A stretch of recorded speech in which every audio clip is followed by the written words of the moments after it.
శివ గారు ఇక్కడ నాకు డౌట్ ఏందంటే, ఇన్ని వందల మందిని కాపాడారు. ఇన్ని వందల శవాన్ని బయటకు తీశారు. కానీ వాళ్ళలో లక్షాధికారులున్నారు, కోటీశ్వరులున్నారు, పెద్ద పెద్ద గవర్నమెంట్ ఉద్యోగులున్నారు. సార్ ఇంతమంది పెద్దవాళ్ళున్నారు. మీరు కాపాడింది ఇంతమంది పెద్దవాళ్ళనైతే, ఈరోజు మీరు మాత్రం ఇక్కడే ఇలాగే ట్యాంక్ బండి మీద మిగిలిపోయారు. రూ. 4 అవసరం. కుటుంబాన్ని ముందుకు తీసుకెళ్ళాలి. పిల్లలకు ఆరోగ్యం బాగలేదు. మీకు ఆరోగ్యం బాగలేదు. మీరు కాపాడిన మనుషులు ఎవరన్నా తిరిగొచ్చి మీకు ఏ రోజన్నా సహాయం చేసిన సందర్భాలు ఉన్నాయా? సార్ నేను మీరు అడిగిన ప్రకారంగా ఒక మార్వాడి అమ్మనో తెలియదు, ఆమె ఎవరు 7 వారాల నగలు అంటే సినిమాలో చూసే కథలు వేరు, రియల్గా అయితే నేను చూడలేదు. ఒకరోజు మాత్రం ఇండస్ట్రీకి అంటే ఫిలిం ఇండస్ట్రీకి సంబంధించిన మనిషే తన కూతుర్ని తన భర్తని ఎన్టీఆర్ స్టేడియం అంటే ఎన్టీ రామారావు సమాధి దగ్గర ఇచ్చిపెట్టి తను ఒక ఆటోలో అంటే వాకింగ్కో దేనికి వచ్చారు. వాళ్ళు వచ్చినప్పుడు ఆమె ఈ 10 ఏళ్ళకి 10 ఉంగరాలే, ఈ 10 ఏళ్ళకి 10 ఉంగరాలే, తన ఒంటి నిండా బంగారమే. నేను మా మిస్సెస్ అక్కడ లేబర్ నుంచి నడుచుకుంటూ వస్తారు. ఎర్లీ మార్నింగ్ పొద్దున 6 అంటే సూర్యుడు ఇంకా వెళ్ళలేదు, లైట్లు కూడా బంద్ కాలేదు రోడ్డు మీదవి. అప్పుడు ఆమె వచ్చి దూకింది. అంటే జస్ట్ అట్లా ఆటో ఆపింది, ఆయనకు ఒక 500 చెల్లిపెట్టింది. ఆయన ముందే దూకి మేము అట్లా వస్తున్నాం, ట్రావెల్ చేస్తాం. అంటే తను దూకిన తర్వాత ఆమె అంటే వాళ్ళు మెత్తడి మనుషులు అంటే కోడి పిల్లలు లాంటి మనుషులు వాళ్ళు. మేము ఇక్కడ డబ్బు కోసం నేను పని చేయట్లేదు. ఒక అమ్మ నా చెల్లెనో నా బిడ్డనో నా కూతురు, నేను ఆ ఫీలింగ్ తోటి నేను అక్కడ దూకి తీసినప్పుడు ఆమెను కాపాడాను కదా అని ఒక ఆనందమే నాకు లక్షలతో సమానం. వాళ్ళు వచ్చి నాకు డబ్బులు ఇస్తారు, నేను ఈ పని చేస్తా, ఈ పని వెనకాల నాకు అది తెలియదు సార్. నేను అది అట్లా ఆశపడతాను. నేను గీడని కూడా లేబర్ పని చేసుకొని బతకగలుగుతా, ఏ ఆటో నడిపి బతకగలుగుతా, ఏదైనా బిజినెస్ చేసుకోవాలి. ఆ బిజినెస్ టర్నింగ్ మనకు లేదు. కానీ నేను చేసేదైతే అక్షరాల అట్లా మీరు అన్నట్టు ఒక 2-3 వచ్చారు సార్. కరోనా టైంలో ఒక 2 చెల్లెళ్ళు ఆయనకి. ఆ చెల్లెళ్ళకి అంటే కరోనా వచ్చింది, ఆయన ఆ చెల్లెళ్ళ గురించి పెళ్లి కూడా చేసుకోవాలి ఆయన వచ్చి అంటే కరోనా వచ్చిందని దూరం పెట్టారు అనమాట. వాళ్ళ చెల్లెళ్ళు దూరం పెడుతూ ప్రతిరోజు కలిసిమెలిసి తిరిగే చెల్లెళ్ళు ప్రతిరోజు మా అన్న అనే బామ్మరుదులు కానీ మరుదులు కానీ అంత ఫ్రీగా ఉండేవాళ్ళు. ఈయనకి కరోనా వచ్చిందని కొంచెం డిస్టెన్స్ పెట్టడం తోటి ఆయన బాధగా అంటే మనకు 2 రోజులు లాక్డౌన్, పొద్దుగాల పూట కూరగాయలకు దాని కొలుతా. ఆ మూమెంట్లో ఇక్కడ ఖైరతాబాద్ నుంచే వచ్చిండు. ఈ రౌండ్ సంజయ్ పార్క్ అంతా తిరుగుకుంటూ వచ్చి కరెక్ట్ మధ్యాహ్నం 1 గంట సమయం అవుతుంది. రోడ్ అంతా ఖాళీ, ఈగ లేదు, దోమ లేదు. అలాంటి సమయంలో మా పక్కనే మా లేపాక్షి పక్కనే రైట్ సైడ్లో ఒకటేసారి వచ్చి దూకినైనా బ్లాక్ షర్టు బ్లూ కలర్ కూడా నీళ్ళలో పడ్డందుకు బ్లాక్ అయిపోయింది. అది అలా పడుతుంటే మా పిల్లలందరూ ఒకటేసారి మేము మొత్తం 25 మంది ఉన్నాం మా లేపాక్షిలో. 25 మంది మొత్తం భయగ్రాంతం అయిపోయి అంత పెద్ద గద్ద పడ్డది లోపడని అంటే గద్ద రూపాయలు కొట్టుకుంటుండే ఆయన. ఆన్ ద స్పాట్ అక్కడి నుంచి దూకి తీసి బయట పెడితే కూర్చోబెట్టి అడిగిన మొత్తం ఆయన రోడ్ అంతా ఖాళీ, డిపార్ట్మెంట్ ఎక్కడో అక్కడ బిజీగా ఉన్నారు. కూర్చోబెట్టుకొని అన్ని అడిగిన తర్వాత ఆయన ఆధార్ కార్డు చూపించాడు. మేము పలానా దగ్గర ఉంటామా బాబు అంటే, మీరు ఇంత పెద్ద వయసులో ఎట్లా సార్ అది అంటే, మా చెల్లెలది ఇట్లా ఉంది బాబు అంటే, తర్వాత లాక్డౌన్ అయిపోయిన తర్వాత వాళ్ళ బామ్మడిది వచ్చి ఏం లేదు పబ్లిక్లోనే వచ్చి నిలబడి చూస్తున్నాడు. పక్కకు పిలుచుకొని ఒక 10,000 రూపాయలు సాయం చేసింది నాకు. అప్పుడు మనిషి నిజాయితీ ఇంకా బ్రతికి ఉంది అనిపించింది.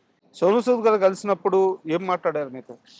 నాకు సార్ ఏం చెప్పినాడు సార్, సోను సూద్ గారు నువ్వు చేసే పని చాలా గొప్ప పని బాబు, మేమే నిన్ను అప్రోచ్ అవుదాం అనుకున్నాము కానీ మీరే మమ్మల్ని రివర్స్లో అప్రోచ్ అయ్యారు.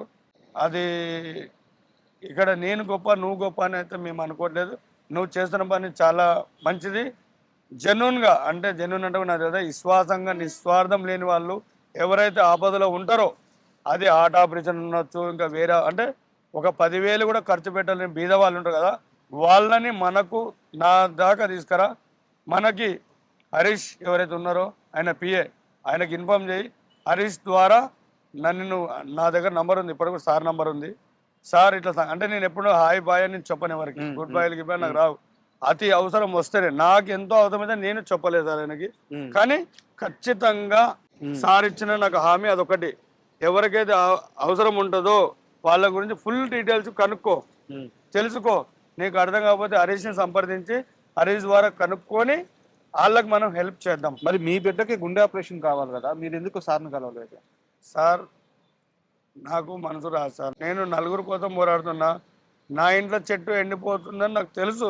కానీ మనసు రావట్లేదు సార్. శివగారు ఇప్పుడు దాకా అంటే మనం మీ పైన నాకు ఒక సింపతి ఉంది, ఒక గౌరవం ఉంది, ఒక రెస్పెక్ట్ ఉంది. కానీ ఒక్క విషయంలో మాత్రం మీ మీద నాకు చాలా కోపంగా ఉంది. పర్లేదు సార్, చెప్పొచ్చు. ఆ విషయం ఏంటంటే 27, 28 సంవత్సరాలుగా మీరు దీన్ని వృత్తిగా అనలేను కానీ బాధ్యతగా తీసుకున్నారు.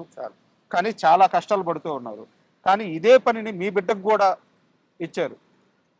ఎందుకు? ఆ బిడ్డకి ఇంకొక మంచి జీవితాన్ని ఇవ్వడానికి ఇంకేమన్నా చేసి ఉండొచ్చు కదా. సార్ చేయొచ్చు సార్. మీరు అడిగిన దాంట్లో ఇప్పుడు ఒక పోలీసు వాళ్ళ అబ్బాయి పోలీసు కావాలి, డాక్టర్ వాళ్ళ అబ్బాయి డాక్టర్ కావాలి, ఒక రాజకీయ నాయకుని బిడ్డ ఇంకో రాజకీయ నాయకుడు కావాలి. వాళ్ళకి ఎలా ఆశ ఉంటుందో నాకు తెలియదు. కానీ నా బిడ్డ ఈ పని చేయాలని నాకు ఆశ లేదు, నాలో రావాలని నాకు కోరిక లేదు. ఈ బ్లడ్ వానిలో ఉంటే అక్షరాల మాలో జెన్యున్గా ఏదైతే ఉంటే అతనిలో కూడా అది వచ్చింది. కానీ అక్కడ ఏం జరిగిందంటే సార్, నేను డెడ్ బాడీలు తీసే సమయంలో కొన్ని వందల మంది చూస్తుంటారు. మేము జారి పడిపోతుంటే కూడా అలా చూసి నిలబడే వాళ్ళే కానీ, సెల్లులు పట్టుకుని చూసే వాళ్ళే కానీ, అక్కడ శివ పనిచేస్తున్నాడు, తాడు జారి పడిపోతే బాడీ పడిపోతుంది, తను పడిపోతాడు, అక్కడ ఏం జరిగేది తెలియదు. కొద్ది పట్టుకొని హెల్ప్ చేద్దామనే సమయంలో ఎవరు అన్నప్పుడు నా కొడుకులు వచ్చారు నా దగ్గరికి. మా నాన్న కష్టపడుతున్నాడు, మా నాన్నకు మేమున్నాం నాన్న, నా భార్య అట్లనే వచ్చింది, అది డీకంపోజ్ అయిపోయిన శవమైన పడిపోతా అంటే రైలింగ్ హైట్ ఉంది, చూసేవాళ్ళే కానీ చెప్పేవాళ్ళు లేరు సార్. నా కుటుంబం వచ్చిన ముందరికి మీరు చూస్తారు కదా, నేను చెప్పుకోవడం నాకు లాభం. అలా తను ముందరికి వచ్చి సహాయం చేస్తున్నాడు మా నాన్నకి. నేను కొడుకుని, మా నాన్న మా పని, ఇది మా పని, చనిపోయిన వ్యక్తి మా మనిషి అనుకొని మేము ముందరికి దూకుతున్నాం. దానికి మేము అర్హులం. కానీ నా బిడ్డ నేను ఎందుకు చేస్తున్నాం అనే అధికారం నాకు లేదు సార్. కానీ ప్రభుత్వం గుర్తించి ఇదే లేక్కి నాకు ఉద్యోగం ఇవ్వకపోయినా పర్వాలేదు, నా బిడ్డ మీరు అన్నట్టుగా ఒకవేళ ఉద్యోగం దానికి ఇచ్చి అదైనా బెటర్. ఎందుకంటే సర్వీస్ చేస్తున్నాడు, దానికి ఒక ఉద్యోగం అన్న ఆ ప్రయత్నం అన్నా చేస్తున్నారు. అది చేయట్లేదు సార్. నేను చెప్పిన నేను చేదాపి అడగడం నాకు తెలియదు సార్. ఇప్పటికి కూడా నాకు ఇల్లు ఇవ్వండి, నాకు అది ఇవ్వండి అడగలేదు. కేటీఆర్ గారి దగ్గరికి ఈ వీడియో వెళ్తే నాకు పిల్లలకి ఉండేటందుకు ఈ పాముల బాధ, ఈ వర్షాల బాధ, ఈ మురికినీళ్ళ వాదమ తప్పుతుంది అన్న మరుక్షణమే కేటీఆర్ స్పందించిండు. నాకు పక్కన డబుల్ బెడ్రూమ్ ఇల్లు ఇచ్చిండు. నా పిల్లలు ఆడపిల్లలు ఈరోజు సేఫ్గా ఆడ ఉన్నారు. అంటే వాళ్ళకి వయసు వచ్చింది, అంటే పెళ్లి చేసుకునే వయసు వచ్చింది వాళ్ళకి. ఇదే వీడియో మళ్ళీ రేవంత్ రెడ్డి గారికి ఇట్లా చూసి ఆల్రెడీ ఆయన రాజకీయంలో అంటే అది వాళ్ళకి ఈ పరిపాలన రాకముందు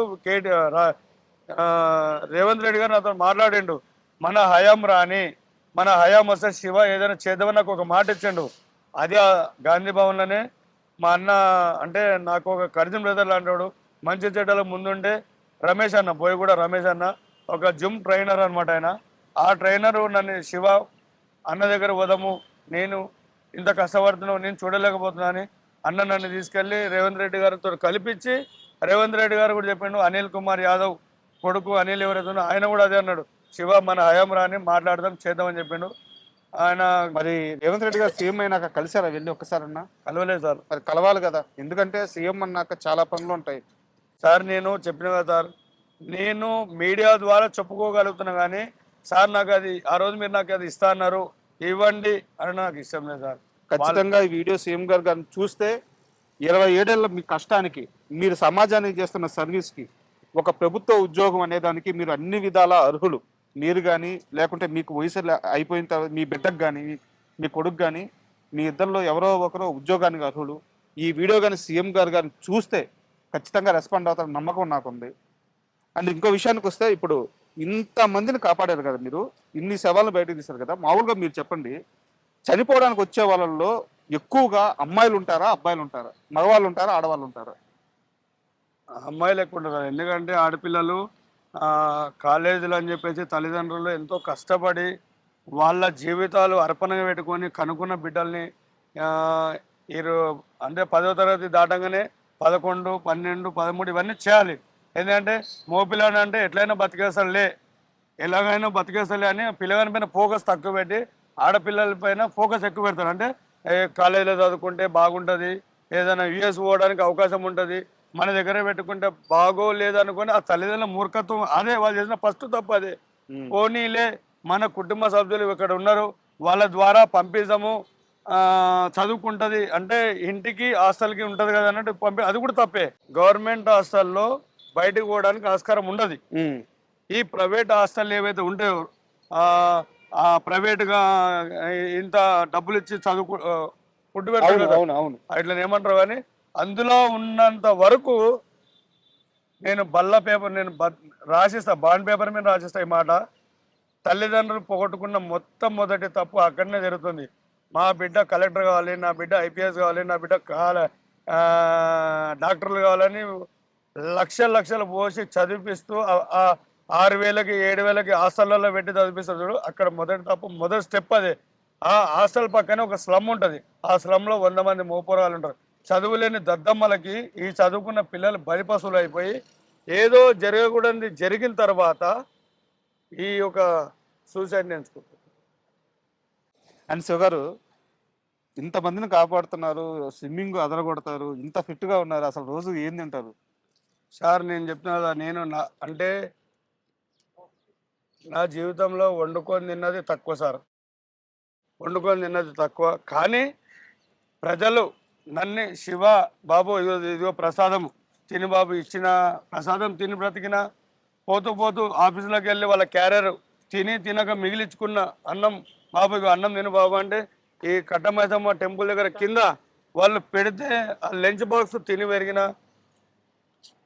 సార్. నేను అన్నానికి ఎప్పుడు బాధపడలేదు సార్, కానీ నేను చేసే పని కోసము నేను తిన్న తిండి ఈరోజు నేను ఇలా ఉన్నాను కారణం 10 మంది పెట్టిన అన్నమే నాకు గౌరవం. ఈరోజు మర్యాద నా పిల్లల్ని అదే నేర్పిస్తాను. ఆయన ఉన్న దాంట్లో తినాలి, లేని దానికి ఆశపడద్దు. లేని దానికి ఆశపడి మీరేమన్నా అయిపోతే తట్టుకునే కెపాసిటీ నాకు లేదు. ముందు నేను తట్టుకోలేను, నేను చెప్పే వరకు నా బాధ్యత. ఉమ్, నేను మా భార్యకు కూడా చేయలేదు మొక్కుతా సార్. ఏంటంటే ఈ జన్మ తను యాదగిరి గుట్టకు చెందిన మనిషి, ఒక రెడ్డి వంశంలో పుట్టి ఈ బిచ్చగాన్ని చేసుకొని నాతో పాటు అనుభవిస్తుంది. ఒక్కోసారి బాధ అనిపిస్తుంది, అమ్మ నేనే ఈ పాపిలోకంలో జన్మించిన, నువ్వు కూడా నా కోసం జన్మించి నువ్వు కూడా ఏది అనుభవిస్తున్నావు. లవ్ మ్యారేజా? అవును సార్, మాది లవ్ మ్యారేజ్ సార్. ఎప్పుడు జరిగింది ఇది? అప్పుడు మా తమ్ముడు చనిపోయినప్పుడు సార్, కొత్త బుచ్చిరెడ్డి కొత్త మైసమ్మ అన్నమాట వాళ్ళు. అప్పుడు మా భార్య 7వ తరగతి, భార్య అనకూడదు అసలు, ఉమ్, అప్పుడు ఆ పాప 7వ తరగతి చదువుకుంటుంది. చదువుకుంటుంటే వాళ్ళ ఇంటికి పోయినా, ఆ అమ్మ నన్ను చూసింది, నేను ఆ అమ్మని చూసిన, ఇంత అన్నం పెట్టింది. అన్నం తిన్న పాపానికి ఆమె వెంబడి వచ్చింది. ఇక అది అంతే సార్, కదా మాది పెద్దది ఇక. అంటే మీరు ఎంత స్వచ్ఛంగా ఉన్నారో మీ ప్రేమ కథ కూడా అంతే స్వచ్ఛంగా ఉంది. అంతే. So all the best Shiva గారు, మీ ప్రయాణం ఇలాగే సాగాలి, సమాజానికి మీలాంటి మనుషులు కావాలి, మీరు చేసే సేవ కావాలి. All the very best, all the very best.